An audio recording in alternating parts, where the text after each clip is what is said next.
super excited for today's guest. His name is John Ignacio. But John, I would love for you to give a background of yourself, a quick introduction, for our listeners to understand who you are. My name is John Ignacio. I currently run a startup studio back in Manila called Hiraya MNL. Hiraya in Tagalog means imagination. And I also run a world-class virtual assistant company where we upskill virtual assistants to provide founders with the Swiss Army knife of a human being, right? That also understands how to use AI tools and updated resources to help them grow their business. Um, Originally, I'm from New York. I'm originally from New York, from an immigrant family. Moved here when I was like 5 years old. My dad was a doctor. My mom was a stay-at-home mom. They had no idea what the country was or how to maneuver in the country. Or my parents just worked a lot. Uh, um, and basically, that's basically, and So, moved back to Manila. d- did you, Yeah, so go you ahead. were born in the Philippines, and then at 5 years old, you and your family decided to move to New York, or did you Yeah. kind of, So basically, we were back and forth until we were fully immigrated, right? okay, So I have no recollection of even living in the Philippines.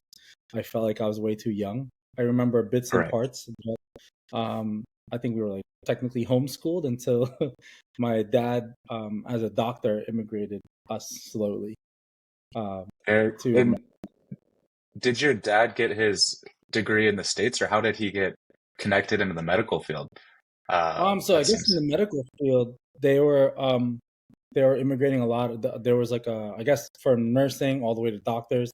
They were getting sponsored visas to work here Mhm. at the same time while they were getting the sponsored visas. I think he was also concurrently getting immigrated by his family who was already here 10 years. So it just basically put him on top of the list for like naturalization, right?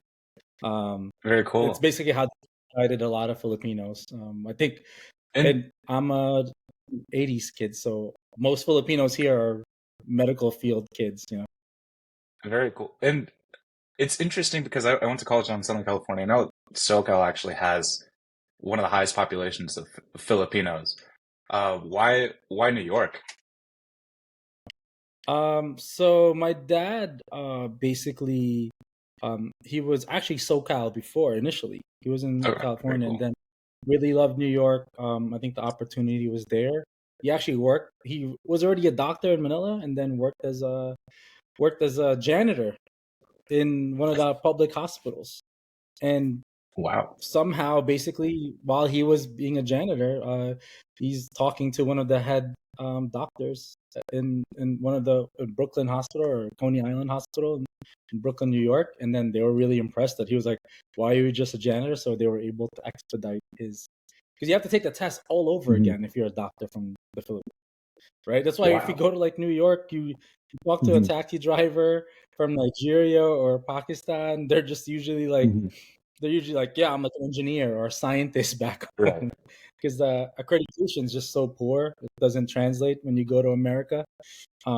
So that's basically, It, and my it dad sounds basically like moved because your dad is. It's kind of like the story of Goodwill Hunting is based off of your dad's. Do you know Goodwill Hunting? oh my goodness, Yeah. yeah, of course, it was very close, super close, basically. Oh yeah, he was a janitor. You're Yeah, right. yeah. He was Oh a my goodness, janitor yeah, at MIT. that's So true. R.I.P. amazing. R.I.P. I know, I Yeah. know. Uh, So very cool. And then for you, I know, what was it like growing up in New York to an immigrant family?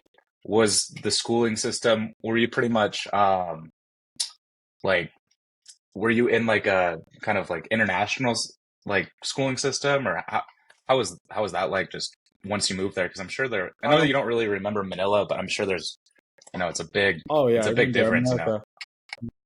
Yeah. So basically, we were in the city, and then also most of our my dad was in the Brooklyn hospital system, so we're mostly also in Brooklyn. So I was in a public school system, so we were like in PS. Mhm. So all the schools in New York are PS one and a number. So I was in PS 194, where they have freshman Fridays.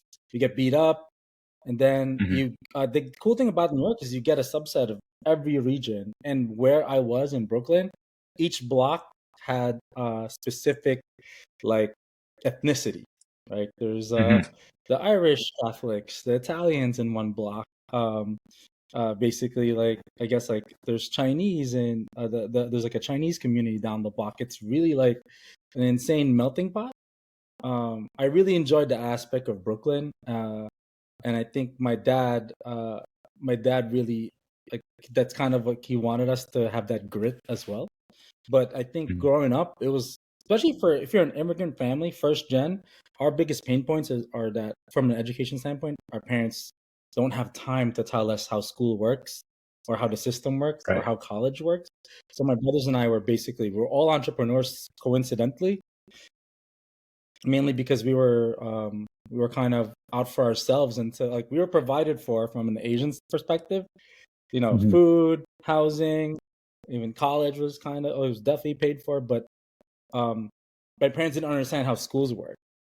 They didn't have Mhm. time. They didn't have time to So you had to babysit understand, us. and it sounds like I know like a Yeah, really amazing trait that entrepreneurs have is adaptability, and it sounds like you and your siblings had to really adapt and understand the learning system. Um, and that's something that I couldn't imagine because I'm half Japanese, and so my mom moved from Japan to the U.S. My dad grew up in America, so he was able to walk us through the schooling system, education yeah, system. Granted, it was like I was yeah. bringing like onigiri to school, like Japanese lunches, and all the kids in Montana are like, "What are you eating?" Um, but yeah, so yeah, it sounds like an amazing experience. Though at the same time, just because having to learn this whole entire new system, it really instills that grit Oh, um, yeah. in you at such a And young age. I think also what we were thinking about was basically like I saw it as a teacher, right? I would see these immigrant families come in, especially when I worked in the New York City public system. I was just like, "Whoa, okay, here's a parent. Both parents are definitely working. Grandma's here, Hmm. that can't speak like a lick of English," and like I couldn't understand. And you know, her my third grader, who she's there for a parent teacher conference, has a behavioral issue, and I have to tell the third grader that hey, you're I'm she's doing really bad because she's behaving poorly, and she has to translate that to her grandma. So can you imagine Oh that? Like, man, that's an immigrant story. Like, my dad worked right. 16 hours a day, 5 days a week. Even like side note, my dad also passed away during 2020 during the COVID during 2020 the COVID time. Sorry to hear that. His hospital was the center of is the hospital is the epicenter of the disease, right? So, and my Wow. dad had probably like he was about to retire. He was in the system for 30 years. He was 2 weeks before he's gonna retire in 2 weeks, and he Hmm. decided, such an immigrant hard worker, and we all had that. My brothers and I all have this like we just don't complain about work because our dad works 16 hours a day.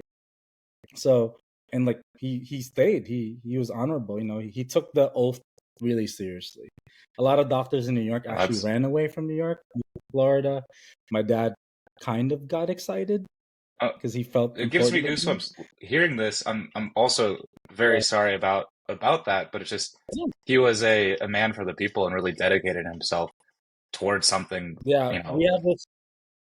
We have this whole thing about like dying on your shield, right? Like Hmm. captain. Like even for me as a startup, if my like when my startups did fail, like I made sure last one to jump, last one, the Hmm. captain's really at the end. So we die on our shield, and we knew that my brothers and I, when it happened, we were like not surprised. Dad would have Hmm.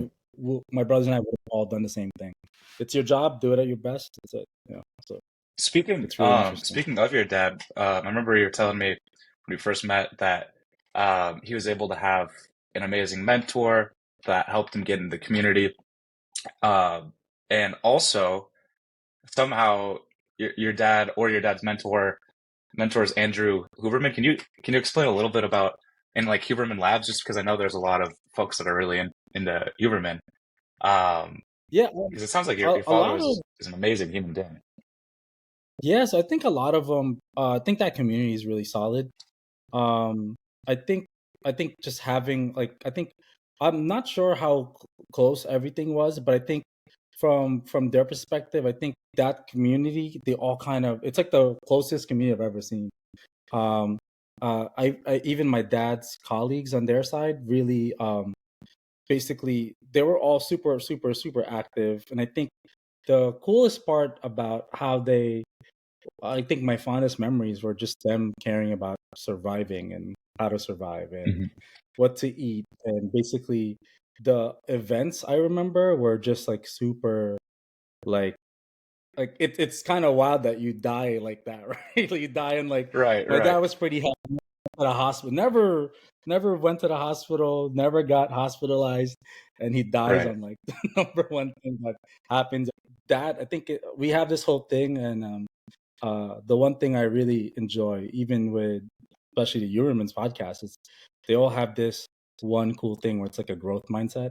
It's really like, right. how are you going to keep getting better? And I was a teacher, so that was like a huge part of me, even for hiring. That's like Hmm. the biggest Op part for hiring for me, hiring for talent, hiring Optimality for is like, people.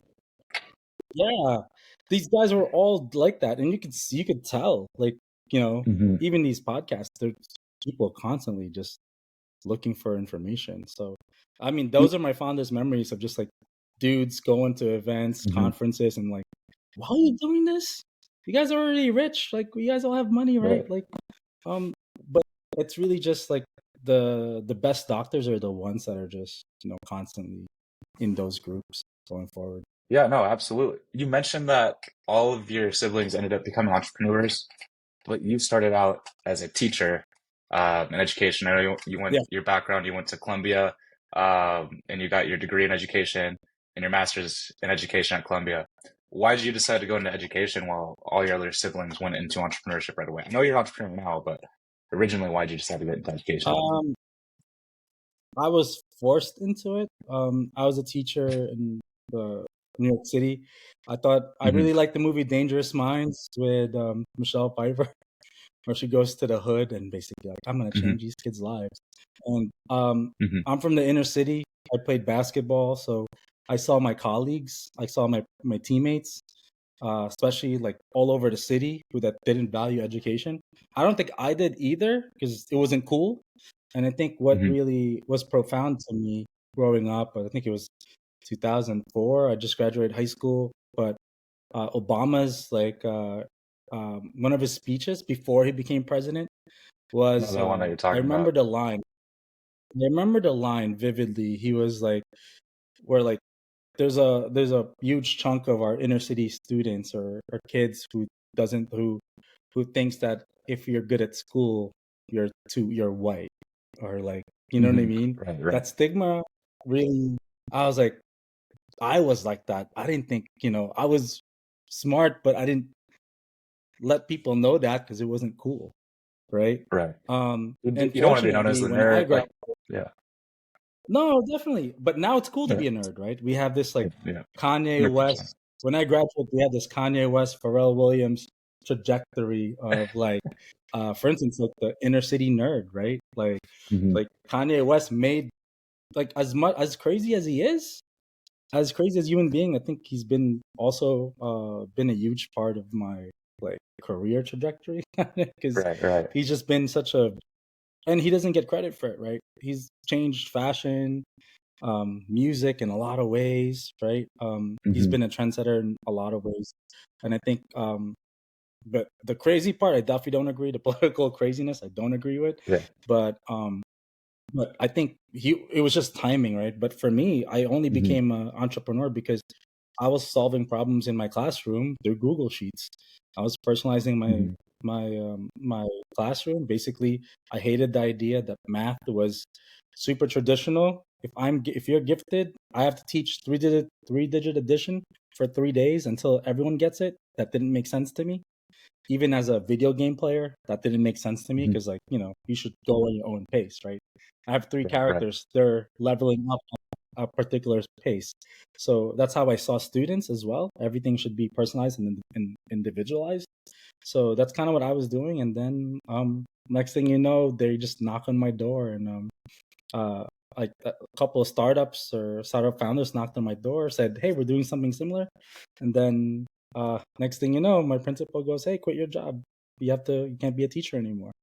And I think when I think when I think one of the stories is basically like they told me like, how many people are you saving a year? And I was like, oh, about 30 kids. I think or whoever's in Wow. the classroom. I think I'm saving them, um, but they were like, do you want to save 100,000 students every year? And I'm like, okay, Hmm. I get it now. So it's really I got into the entrepreneurship aspect, especially ed tech, mainly to just make an impact to figure out solutions to help students as well. So that was the goal. Right. That was the goal of becoming a teacher in a sense. But yeah, everything's Very cool. So changed now. It's kind of crazy. you always had that like I want to understand pretty much from, the teacher's perspective how to educate better, but you always had in the back of your mind the end goal is to become an entrepreneur and how I can implement this to the mass, essentially. I never thought I would, I didn't, in my mind, I thought I was going to be a teacher forever. Right. I Hmm. really thought I was going to Wow. be, that was the end goal.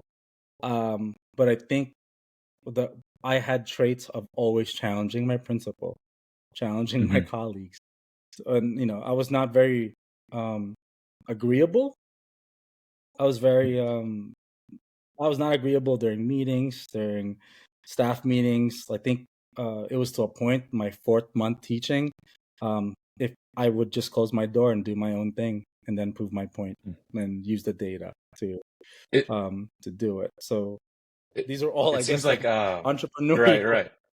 It is very it seems like um public schooling systems like have so much bureaucracy and so many levels to pass through to get something approved that everything moves so slow compared to entrepreneurship where you're your own boss and you can kind of, move at the pace that you want to move. So Yeah. how were you able to, or did you, I guess it sounds like you always had that great determination and like that entrepreneurial mindset, but how were you able to kind of work your way into like that teacher mindset too? And I know that you wanted to leave some of these meetings, but were you, because you also mentioned that you implemented Google Classroom as well, and you were um, one of the first classrooms that implemented it. Um, so how were you able to like kind of adapt into that, and why did your classroom also get picked to implement Google Classroom?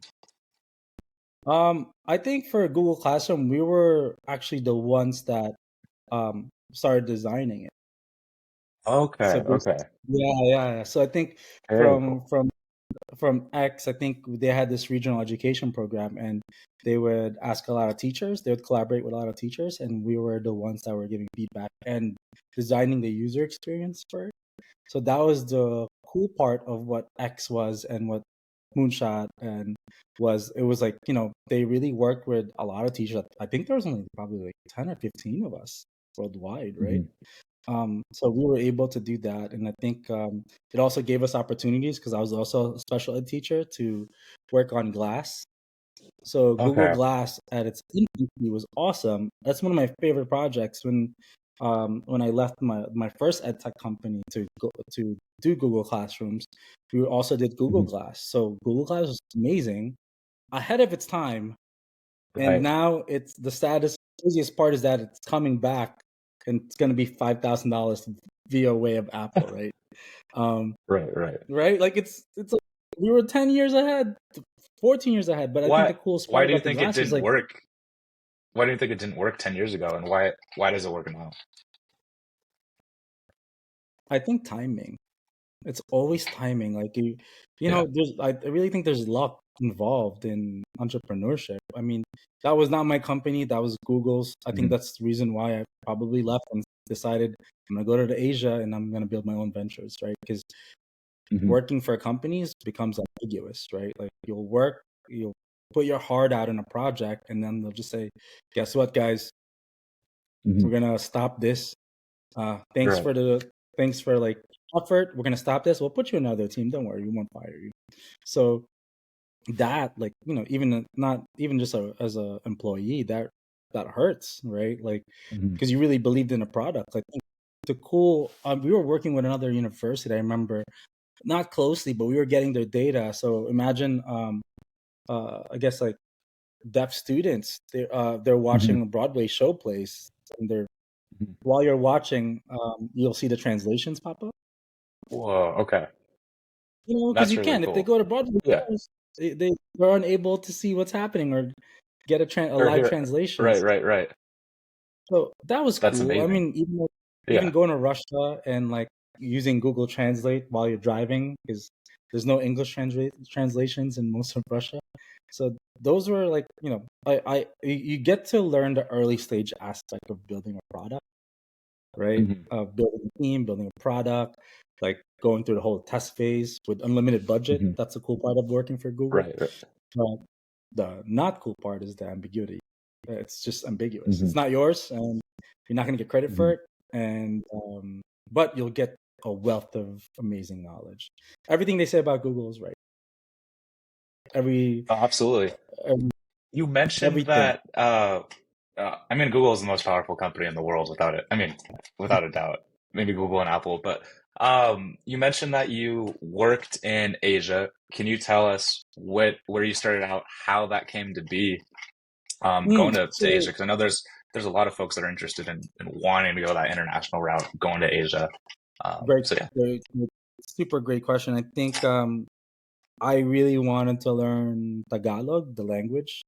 When my grandma passed, she basically told me like, "Hey, what's the point of us working really hard to get our grandkids here?" But Hmm. she goes, basically told me on her deathbed, "It hurts my heart that I have this like really educated grandson that doesn't understand what being Filipino is or learning language." So Hmm. I took the challenge when Google was closed down Glass. They were like, "Hey, we noticed you wanted to."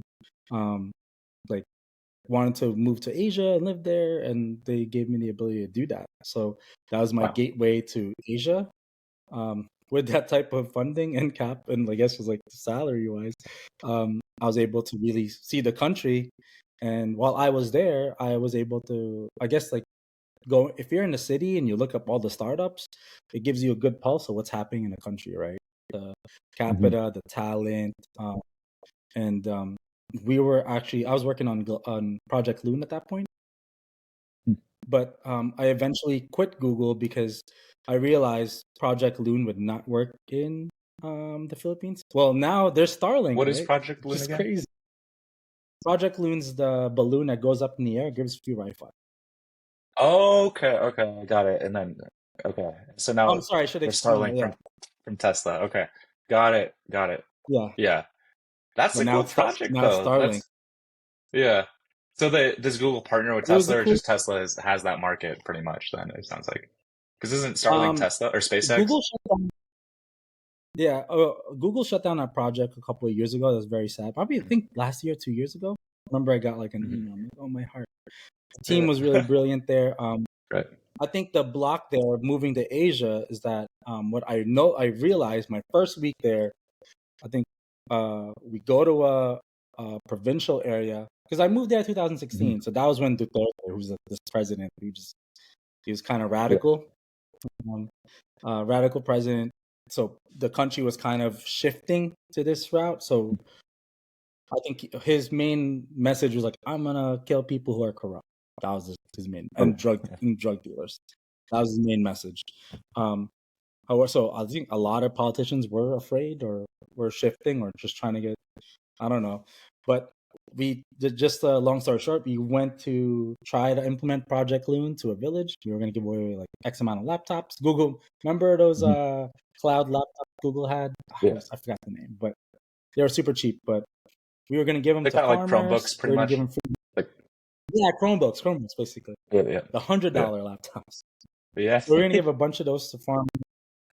We were going to give a hub so that they could understand how to use YouTube and learn about their learn how to basically farm a lot better, more efficiently, and they'll get free Wi-Fi. The only problem is during that time let's just say politicians are like, okay, you can do that. You can give us all these free resources to help our country grow, but also give us money. So that's my first week there. Wow. I saw blatant corruption in the country.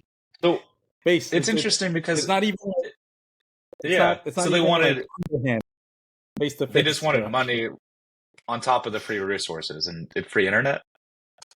Let's just say That's money yeah. on top of the free resources that will help your Yeah. people, plus put my face on the balloon type of marketing. Okay, yeah.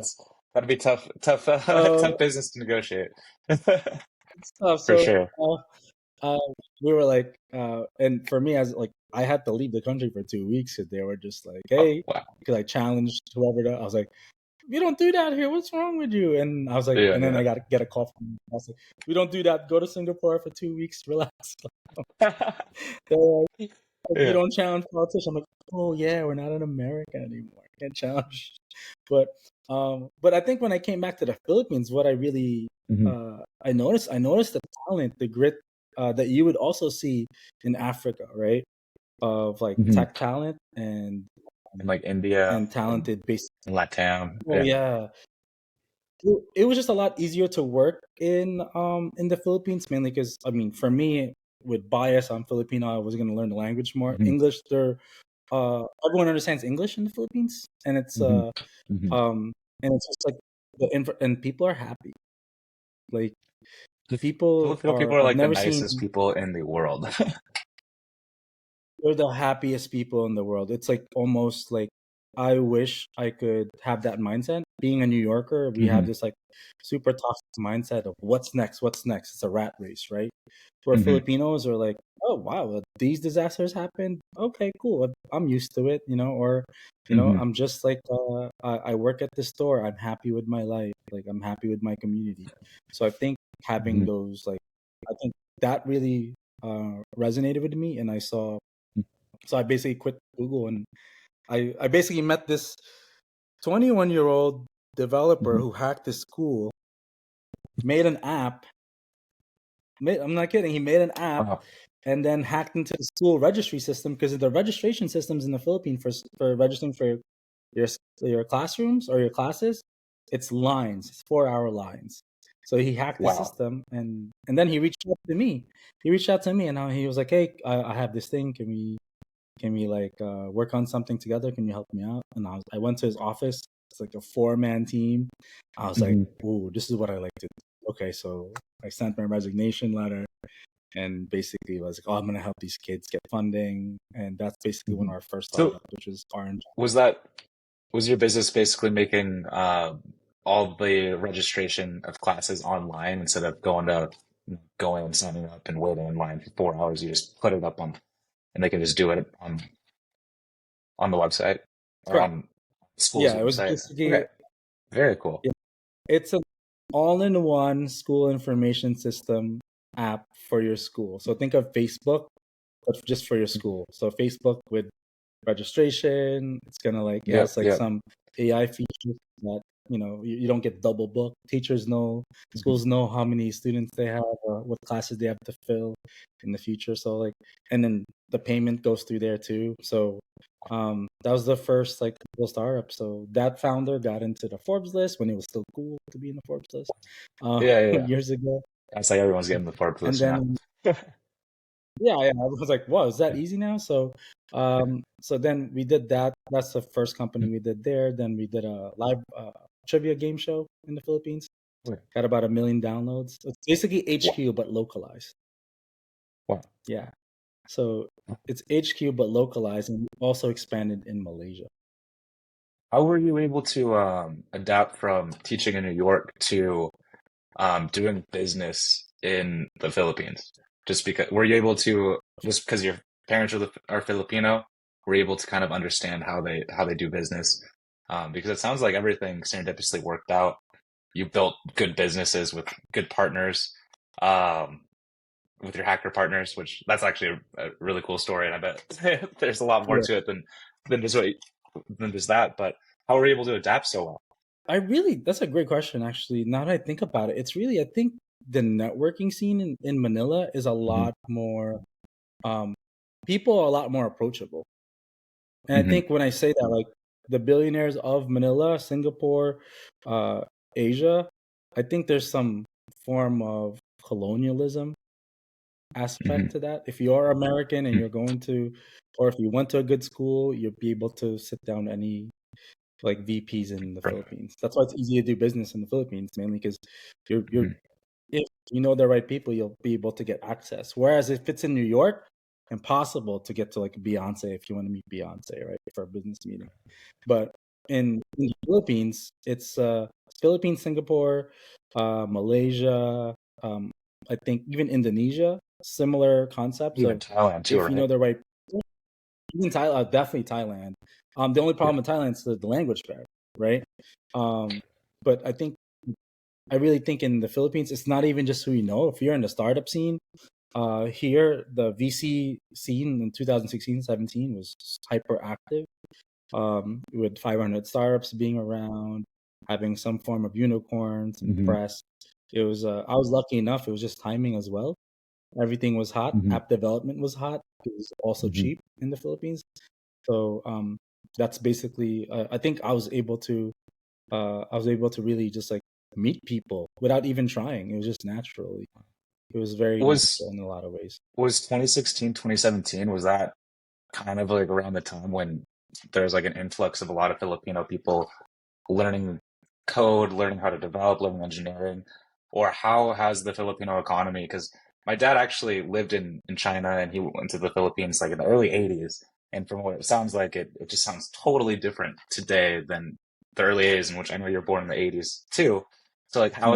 how has it shifted? How has the economy shifted in the past, 30 years Um, yeah, I think develop. So or right even now, I think 5 years? it's all, yeah, it's all professional services, right? I think Hmm. the biggest market in the Philippines, like it's basically one of the biggest ones, is are Hmm. BPOs, right? So basically the call Hmm. center areas that they're making millions of dollars just setting up in the Philippines. It's really just Hmm. professional services is a key element. But from a development aspect of it, I think it's just fairly new. We're still about 3, 4 years behind. However, now with I think since 2003, it has caught up. Um, Hmm. if you're asking me like basically how I was able to get them to a level now, it's mainly my quick hacks were basically um, when we finally got some round of funding, I would fund my developer friends, high level developers, Hmm. senior developers, app developers, and friends of mine. I will pay for their trip with either their partner, their family. We would pay for their Hmm. trip to come to the Philippines, and we'll give them a 3 day beach trip. But they Wow. have to have a 3 day boot camp with our developers, and that three Okay. day boot camp creates such and our developers actually lived in our office because they Wow. all live 2 3 hours away. So we created a dev house for them where they just Very cool. talk code. They Uh-huh. talk code at Wow. lunch. They talk code at dinner. Obsessed. So, and at that relationship that we've created with our senior devs stateside, with our current devs here, it's magical because they'll just message them if they're blocked or anything. So it was Wow. able to expedite their growth. And it's also a quick cap. We didn't have to It's pay amazing. $200,000 for a dev. Right? Right, right. So Yeah. And we were they pretty get fortunate. trained and qualified really well from that.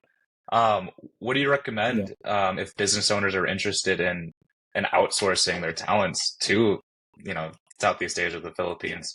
How Mm. can they get involved and how can they kind of find the best deals? I think right now it's still, I do see a huge shift in development and creative services, right? Mm-hmm. Because since the BPO industry has been training up a lot of Filipinos for Hmm. call center work, business development work, you'll have a lot of Hmm. professionals that they're probably all going to lose their job in the next 2 years, mainly because of AI, right? And we're Right, seeing right. that trend happening. Why did Spotify just let go of 17% of people? It's not like they're running out of Hmm. money anytime soon, right? But Right, it's mainly right. because these guys uh, they're basically they're building processes to get themselves out of a job, right? But But in the Philippines, I think there is going to be a huge. My prediction is that in the next 2 years, we're going to have a huge amount of talent that have worked in these industries and and that Hmm. have worked in international settings.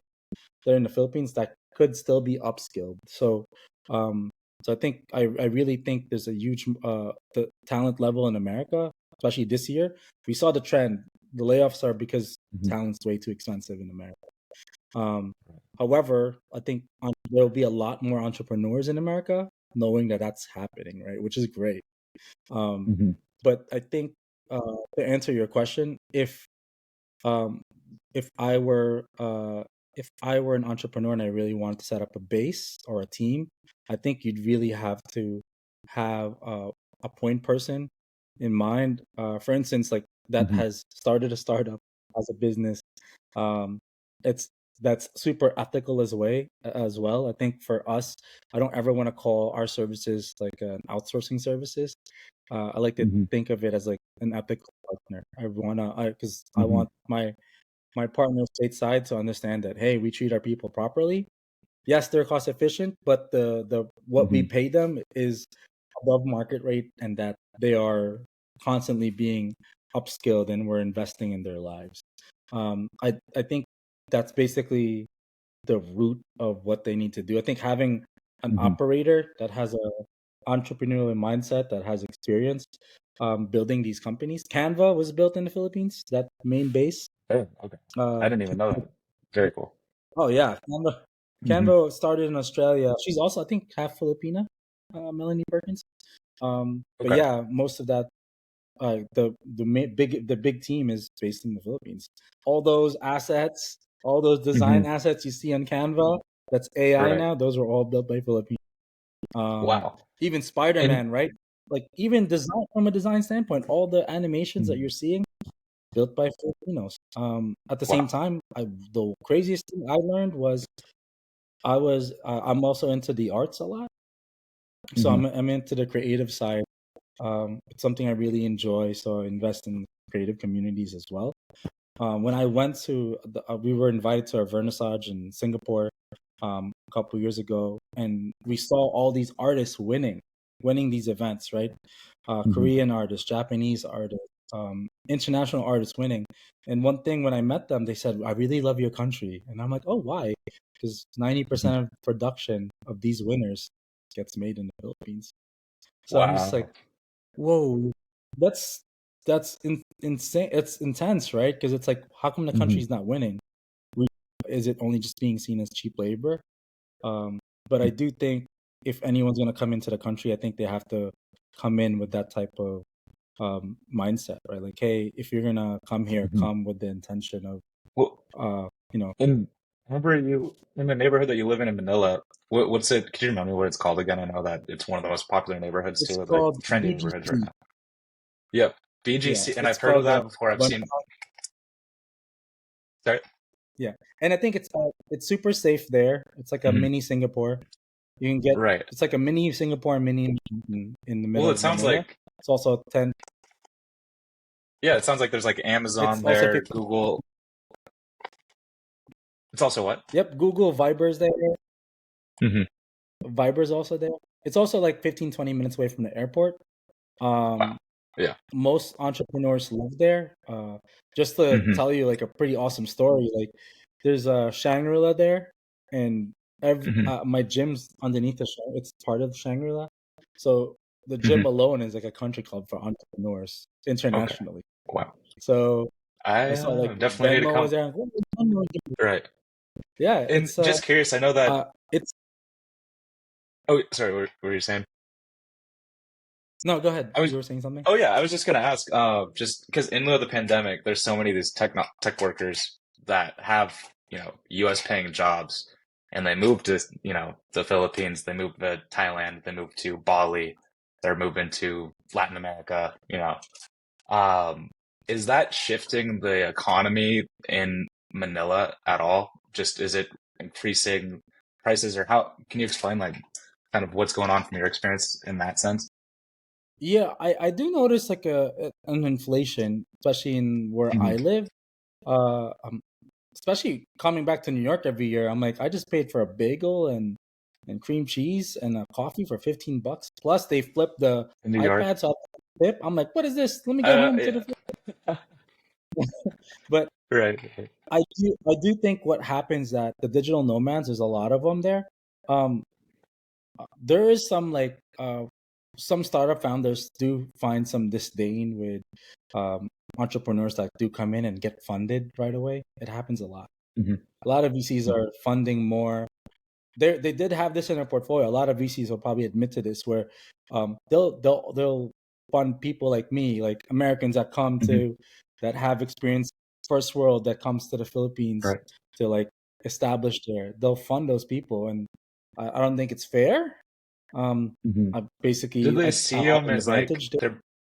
Do they see those people as like they're bringing in more job potential and like they're bringing in outside money that they're making pretty good USD and they can spend that in the Filipino economy, increasing um, more revenue and things in general like that? Or is that how they perceive it pretty much? Is that why they fund so easily these entrepreneurs come in? Yeah, I think it's that, and it's also the US dollar is way too high now. Um, a Hmm. great example would be I know a set of doctors just doing telemedicine from their doctors in the States, and but they're based Hmm. in Manila. So just working from like 7 to 2, they're Wow. seeing 70 doctors, 70 patients, and Wow. then they're at the gym for 3 hours, right? So like the work-life Wow. balance for these digital nomads is key. So I Right. don't blame them. And what happens there Hmm. is if you're a digital nomad, you usually have a network of other digital nomads, and somehow, Hmm. like I think an organic company somehow flourishes through your network of, hey, let's invest in a resort, let's invest in this. That happens all the time. You see digital Hmm. nomads like, I'm gonna put up a resort in this like nice beach town, because it's only gonna Hmm. cost you $100,000 or something. So Right. Right. that happens a lot. Like, I think it helps the country in a lot of ways, right? As long as you can give jobs. Hmm. There's a lot of Filipinos without jobs. There's a Hmm. lot. Do It's so are it's does Philip do the Philippines, just curious, do they have like a housing issue or like how is the Filipino economy like? Are people, I know you said that there's an employment issue, but are people like housed, are people employed? And then what's all that extra talent doing? um there's not enough jobs. Everyone goes to the city for jobs. Um I think the education system's really poor in the Philippines. So I think if you are an entrepreneur coming back to the Philippines, um you have to be ready with a framework of putting up an academy, or you know Hmm. you could find the talent's there. It's hard to find, but there's definitely a lot of talent there. But to grow, I think a lot of Filipinos are not, um the education system is just really poor. Like they're overcrowded in schools. There's more Hmm. condos than schools, and that's weird, Yes. right? So um housing's not an and issue, I think so it sounds like education. education is the biggest issue. Education really is the biggest issue, and you could tell by the way they vote. It's really how Hmm. you could see how it's the biggest form, right, of how you could Hmm. figure out how a country's doing. But yeah, I think it's not it's not that it's not that I think people want to learn. They don't have the resources. Like people are, if you're in Hmm. public schools, like it's like 1 to 5 kids are sharing books. They don't have updated Jeez. Right. materials. Like it's bad. But Hmm. um uh but I think I like the idea of these alternative schools that are popping up, even these Hmm. boot camps, like these tech boot camps. I think a caveat would that's like really amazing, that something we learned was a lot of our employees when we first started, we would give them a MacBook, because like after like internship when they hired them full time, Hmm. and our employees would never quit the job, right? Because then we realized one of the reasons they're happy with the MacBook. At the same time, they're never Hmm. going to be able to afford that with the salary. I think average salaries in the Hmm. Philippines starting is $300 per month. Um, Yeah. like an executive salary is like $2,000 a month. That's an executive Yeah. salary. Um, Jeez. Yeah. so I think the gaps are really wild. The inflation goes up, but the salaries don't go up. So I think with tech, we're able to solve that in a way. And I think with having US partners, that also solves that problem. So that's why for us, even at Hiraya and Pepper, we want to focus Mhm. on US clients to support our business. And just, and I understand Pariah and Pepper VA, but if you want to just let our listeners know, I know you opened a little bit with what you're working on, but if you want to let everyone know what you're currently working on and any other, word of advice or knowledge. Yeah. So basically, Hiraya Manila is a startup studio that we have. So basically, Hiraya Manila means Hiraya means imagination. So basically, what we do is we help founders. Um, we help them with a dedicated turnkey solution team. So basically, if you're a founder that needs a creative and tech team to finish your and complete your MVP, or to add basically features to your MVP, or even help you through your decks and your I guess like marketing efforts, we provide you with a custom team to help you get through the gaps, right? And then Pepper VA is our virtual assistant company, where actually we're starting next year. Actually, we started this year, this December. We have an academy, a 6-week academy, to upskill all our virtual assistants to understand how to be world class virtual assistants, meaning they know how to analyze data, they know how to manage social media, they know how to manage e-commerce websites, they know how to edit video. They know how to use AI tools and to basically make suggestions. And at the same time, we're turning our virtual assistants into a proactive partners for founders, for solopreneurs, so that they could help their companies grow. That's kind of how I see Hmm. these companies going forward. But yeah, I think that's kind of what we're doing right now. I really love the idea of Gilder as a founder. It's the loneliest. We have the loneliest jobs in the world. I think the community of what Gilder provides allows us to have these conversations, to be like, oh, you're feeling Absolutely. like that too. Um, and I think I really joined mainly because I really wanted the community to have ideas with. And I was telling Taiga this a lot like earlier. I'm like, man, I want to going forward in how I want to do business. I really want to do business with people I'm gonna like. I want to do business with people that hopefully will become family forever. Um, and I think that mindset allows me to really work hard for their companies and have these lifelong relationships, right? So, because especially that's the one thing I learned from starting businesses from scratch. I think when money's such a big deal, everyone fights about it. If you're not clear, you lose friendships about because of decisions as well. So um, I like the idea of what Gilder's bringing in, so that founders won't have to make those mistakes that I've made, at least. Definitely, John. And I really appreciate your sentiment on Gilder and really love having you in the community. I really enjoyed this conversation today and actually would love to have, another part two like here next year because I want to kind of dive into other parts of the conversation that we can go more into, especially kind of the medical aspect, education, business in general. But John, today I really enjoyed the conversation. I really thank you for your time. And yeah, thank you so much. Thank you so much, man. Tell everyone I said hi. Awesome. Cheers.